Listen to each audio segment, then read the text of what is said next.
The Scarlet Letter by Nathaniel Hawthorne. Published March 16, 1850. Entered the public domain, 1864. Chapter 5. Hester at her needle. Hester Prynne's term of confinement was now at an end. Her prison door was thrown open, and she came forth into the sunshine, which, falling on all alike, seemed to her sick and morbid heart, as if meant for no other purpose than to reveal the scarlet letter on her breast. Perhaps there was a more real torture in her first unattended footsteps from the threshold of the prison than even in the procession and spectacle that have been described, where she was made the common infamy at which all mankind was summoned to point its finger. Then she was supported by an unnatural tension of the nerves, and by all the combative energy of her character, which enabled her to convert the scene into a kind of lurid triumph. It was, moreover, a separate and insulated event, to occur but once in her lifetime, and to meet which, therefore, reckless of economy, she might call up the vital strength that would have sufficed for many quiet years. The very law that condemned her, a giant of stern features, but with vigor to support as well as to annihilate in his iron arm, had held her up through the terrible ordeal of her ignominy. But now, with this unattended walk from her prison door, began the daily custom, and she must either sustain and carry it forward by the ordinary resources of her nature, or sink beneath it. She could no longer borrow from the future to help her through the present grief. Tomorrow would bring its own trial with it. So would the next day, and so would the next, each its own trial, and yet the very same that was now so unutterably grievous to be borne. The days of the far-off future would toil onward, still with the same burden for her to take up and bear along with her, but never to fling down. For the accumulating days and added years would pile up their misery upon the heap of shame.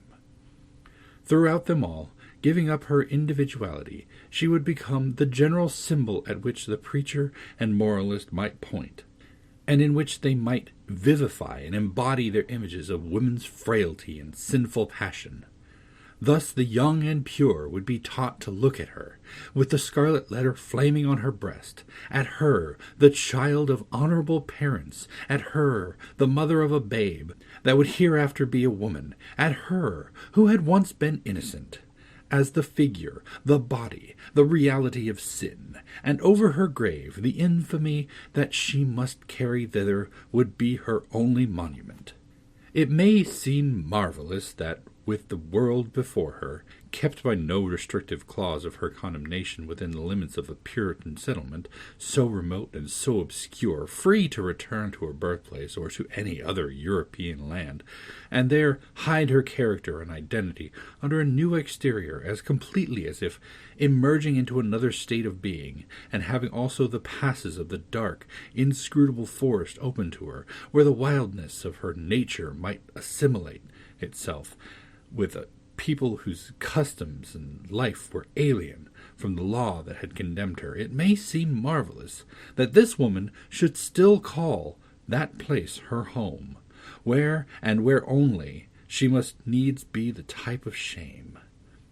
But there is a fatality, a feeling so irresistible and inevitable that it is the force of doom, which almost invariably compels human beings to linger around and haunt, ghost-like, the spot where some great and marked event has given the color to their lifetime, and still the more irresistibly, the darker the tinge that saddens it. Her sin, her ignominy, were the roots which she had struck into the soil. It was as if a new birth, with stronger assimilations than the first, had converted the forest land, still so uncongenially to every other pilgrim and wanderer, into Hester Prynne's wild and dreary but lifelong home.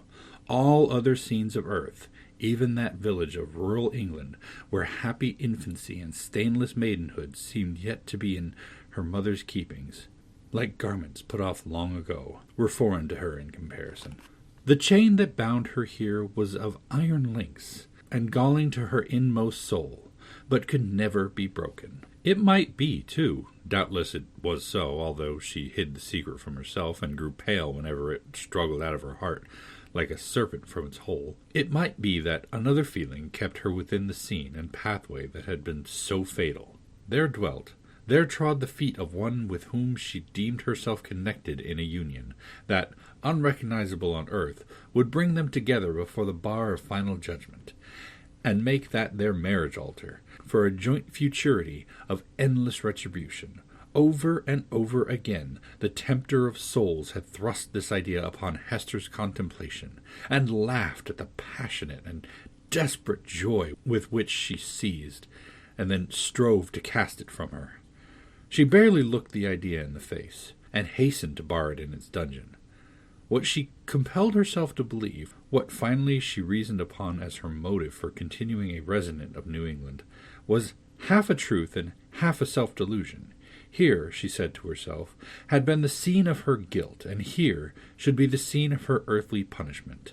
And so, perchance, the torture of her daily shame would at length purge her soul and work out another purity than that which she had lost, more saint-like, because the result of martyrdom. Hester Prynne therefore did not flee. On the outskirts of town, within the verge of the peninsula, but not in close vicinity to any other habitation, there was a small thatched cottage. It had been built by an earlier settler, and abandoned because the soil about it was too sterile for cultivation, while its comparative remoteness put it out of the sphere of that social activity which already marked the habits of the emigrants. It stood on the shore, looking across a basin of the sea, at the forest-covered hills toward the west.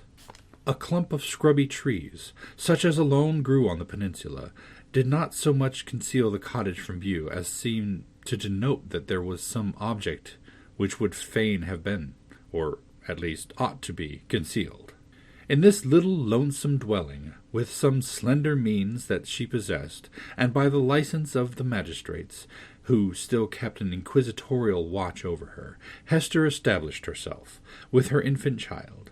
A mystic shadow of suspicion immediately attached itself to the spot. Children, too young to comprehend wheretofore this woman should be shut out from the sphere of human charities, would creep nigh enough to behold her plying her needle at the cottage window, or standing in the doorway, or laboring in her little garden, or coming forth along the pathway that led townward, and, discerning the scarlet letter on her breast, would scamper off with a strange, contagious fear. Lonely as was Hester's situation, and without a friend on earth who dared to show himself, she, however, incurred even no risk of want. She possessed an art that sufficed, even in a land that afforded comparatively little scope for its exercise, to supply food for her thriving infant and herself. It was the art, then as now almost the only one within a woman's grasp, of needlework.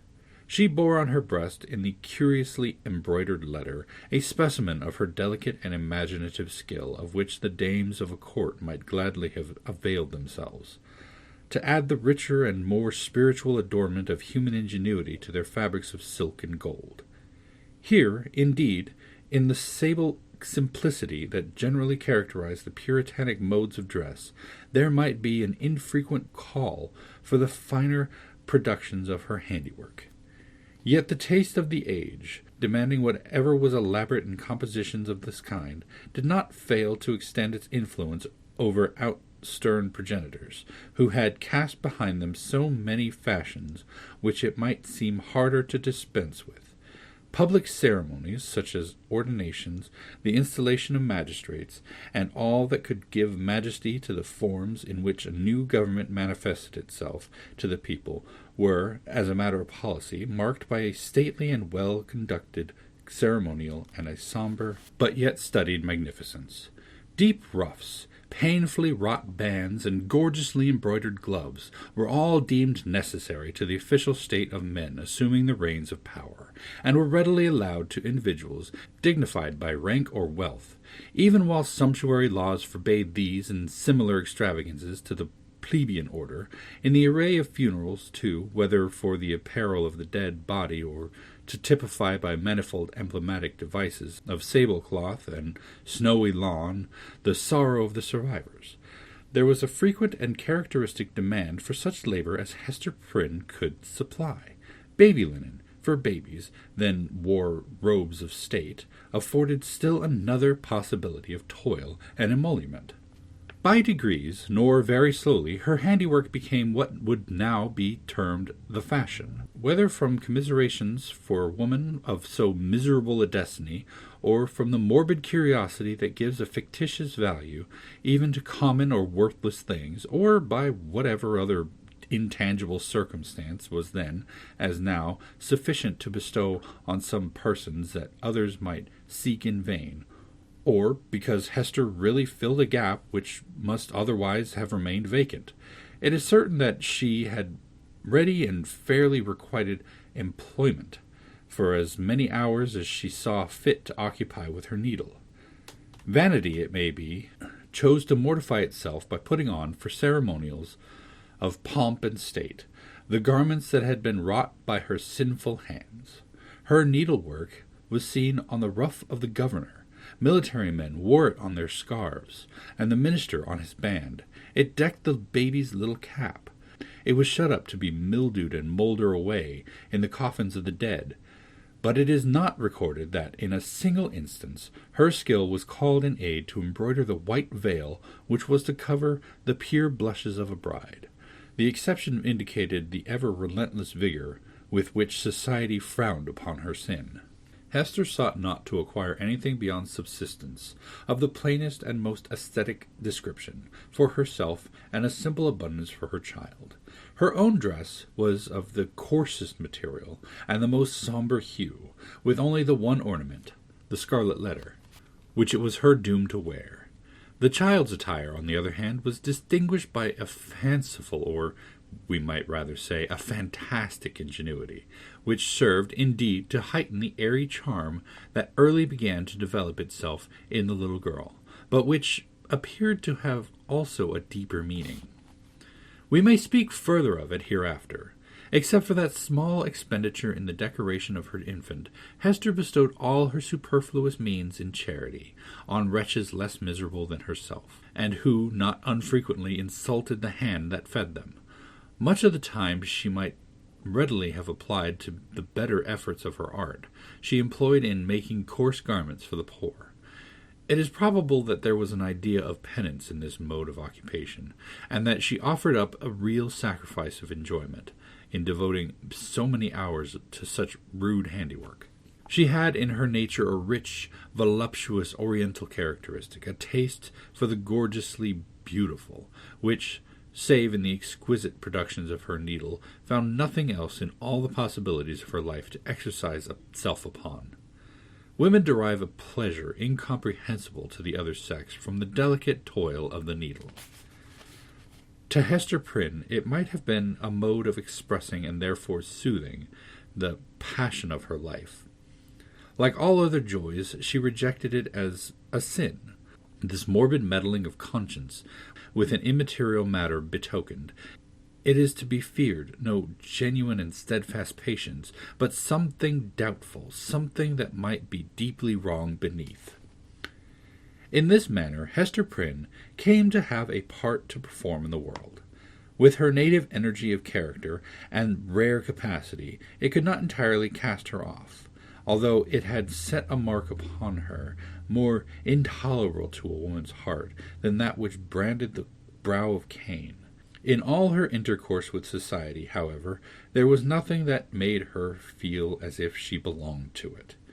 Every gesture, every word, and even the silence of those with whom she came in contact implied and often expressed that she was banished, and as much alone as if she inhabited another sphere or communicated with the common nature by other organs and senses than the rest of humankind.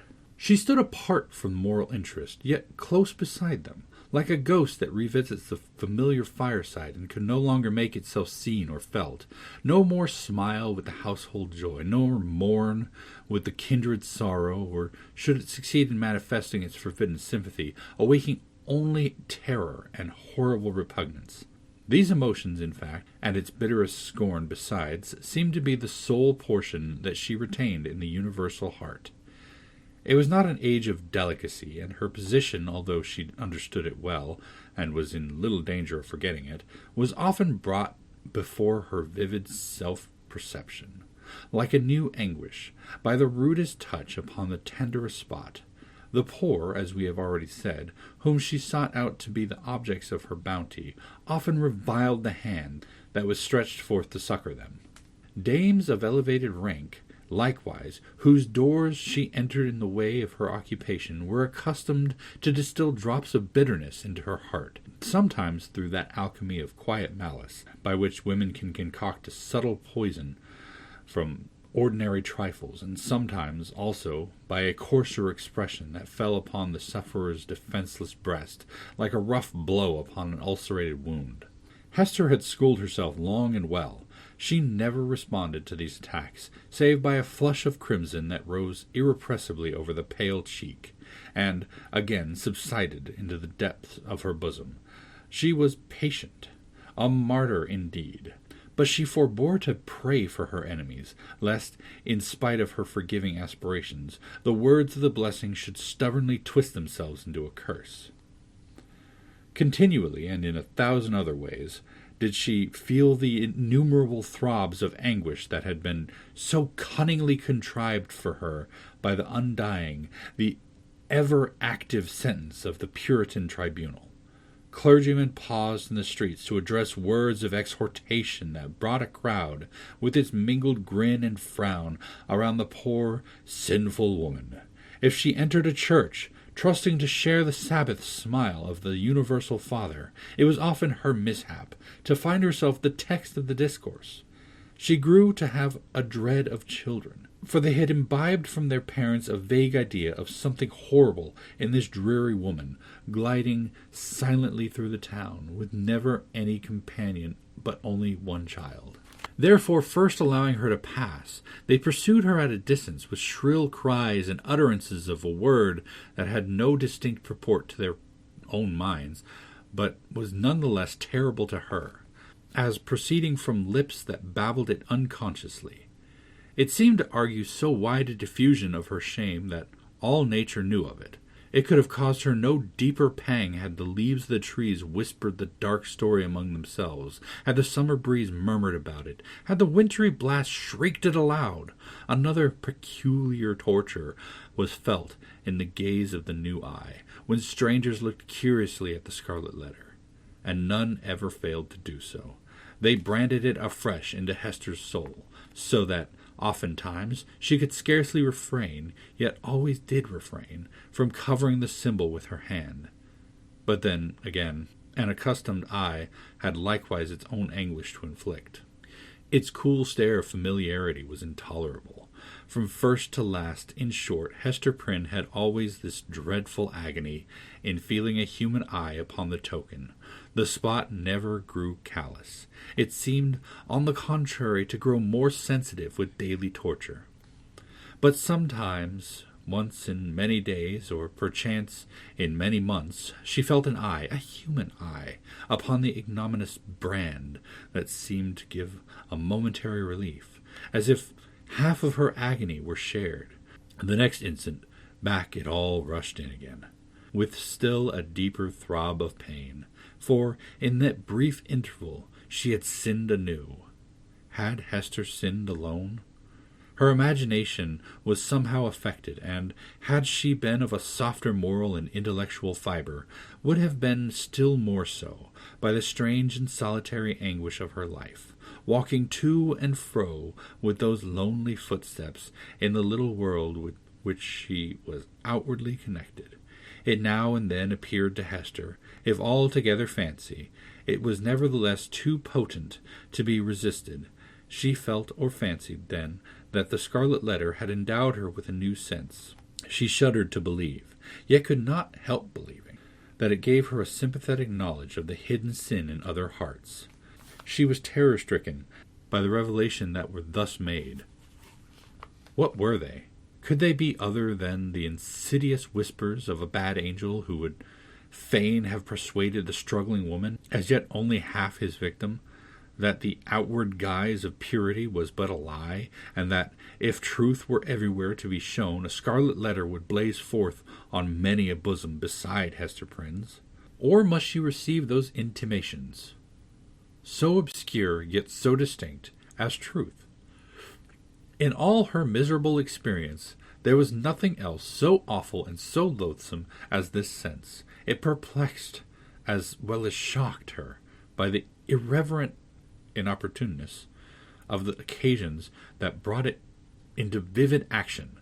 Sometimes the red infamy upon her breast would give a sympathetic throb as she passed near a venerable minister or magistrate, the model of piety and justice, to whom that age of antique reverence looked up as to a mortal man in fellowship with angels.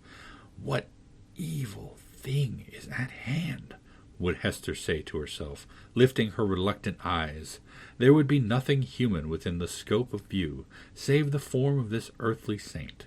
Again, a mystic sisterhood would contumaciously assert itself as she met the sanctified frown of some matron who, according to the rumor of all tongues, had kept cold snow within her bosom throughout her life.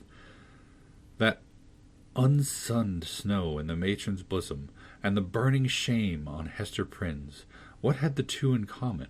Or once more the electric thrill would give her warning, "Behold, Hester, here is a companion!" And looking up, she would detect the eyes of a young maiden glancing at the scarlet letter, shyly and aside, and quickly averted, with a faint chill crimson in her cheeks, as if her purity were somewhat sullied by that momentary glance. "O fiend, whose talisman was that fatal symbol, wouldst thou leave nothing, whether in youth or age, for this poor sinner to revere?" Such loss of faith is ever one of the saddest results of sin.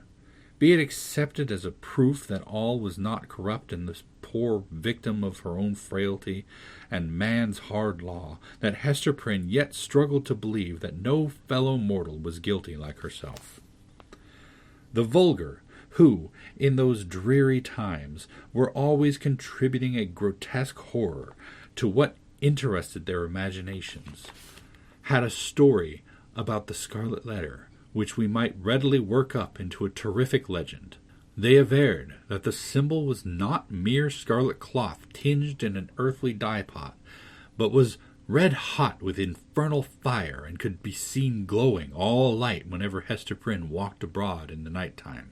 And we must needs say it seared Hester's bosom so deeply that perhaps there was more truth in the rumor than our modern incredulity may be inclined to admit.